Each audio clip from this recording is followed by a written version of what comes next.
Hi there, namaste, welcome. I'm Neen Puliano. I'm the owner and creatrix of Urban Oracle. Welcome. I've got my dog down here. He's panting. It's very hot here in Texas, so that's just going to be part of the soundtrack for today. But I wanted to come out here to my favorite place. I'm sitting on the roots of my grandmother tree. This is my grieving tree as well. And even though it's super hot today, and I really wanted to come and talk about this experience that I keep having with strangers around their perspective and their beliefs surrounding the word high priestess or high priest, and how it seems to be a real triggering word for folks, just as much as the word witch is to all the hundreds of thousands of people who still don't really have a good understanding of what that word is. And how it's kind of cloaked and tainted in this context that just isn't true.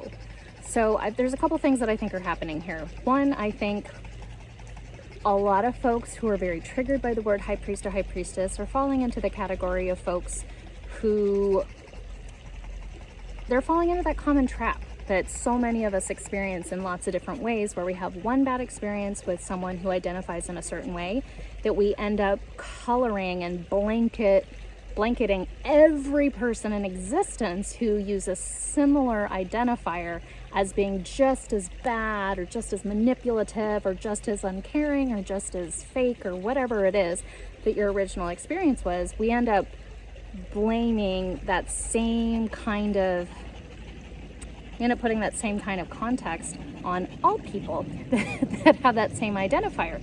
So first off, I want to say, stop doing that. That's not good. It's not good for humanity. It kind of blackens your heart a bit, and it's a very limiting belief to carry around with you. So that's one thing to be aware of. And the other thing that I think that is happening, Sammy, come here, babe. Hold the phone. Okay. Had to go wrangle a puppy. So, yeah, the other thing that I think that's happening is that there's just as a lot of people assume that the word witch means that everybody who claims that they're a witch or identifies as one is that they're super evil. Just as that's like a really outdated and ignorant way of understanding that term. Same thing I think is true and has happening currently with the word high priest or high priestess. It's probably more associated with the latter, that folks are just having a really negative identifier with that due to a previous experience they've had. But I wanted to shed my perspective and my experience with that word as being a high priestess myself to hopefully create some space and some openness for folks who are easily triggered by that word, in hopes to provide healing or a fresh perspective or something like that. So if you currently identify as a high priest or high priestess, this is not to lessen any of the hard work that you've done to get to where you are today or anything like that. This is just one high priestess speaking about her perspective and her experience. That's all. So if it helps, great, roll with it, take it. If not, move on. So to me, all a high priestess or a high priest is somebody who's made a commitment.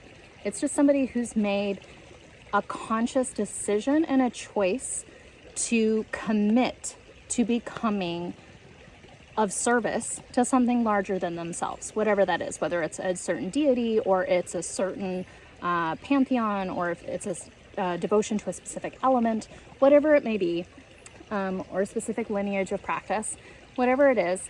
It's just a person who's made that commitment to be in service to something greater than themselves. So that's not to say that people who step into that role and step into that commitment didn't do so lightly. Most people who do take that on they take their role very seriously. And squatting is getting a little hard. Okay. They take that role very seriously and have worked very hard to get to a place where they realized it is a lifestyle and it is a path that they choose to take. My understanding is that there's 3 types of ways that you can become a high priest or a high priestess. One is through spirit initiation, One's through devotional initiation, where someone's just deciding and declaring for themselves that they want to commit their life to a specific path where they're in service to something greater than themselves. And then there's the version where you go through specific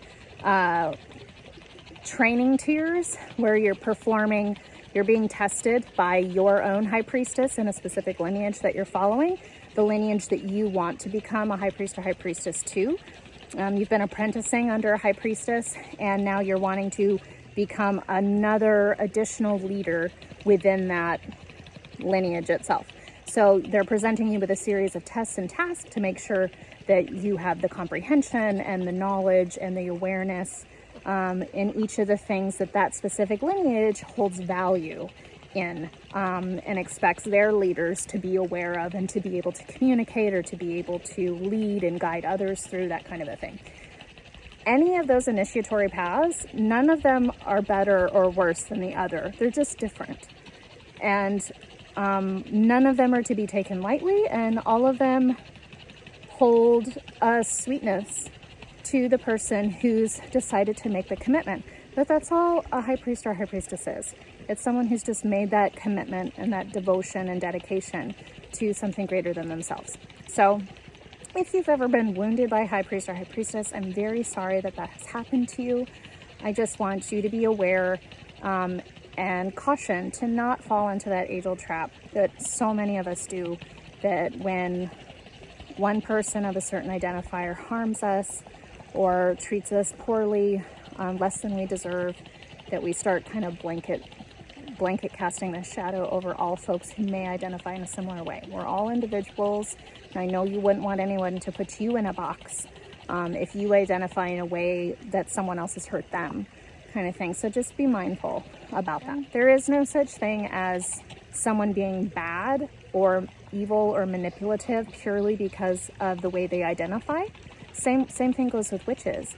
Like, there is no such thing. It's like witches are not evil because they're a witch. They're, you can quantify them as being evil because it's a person who does bad things. It has nothing to do with them being witch or them being a high priest or high priestess.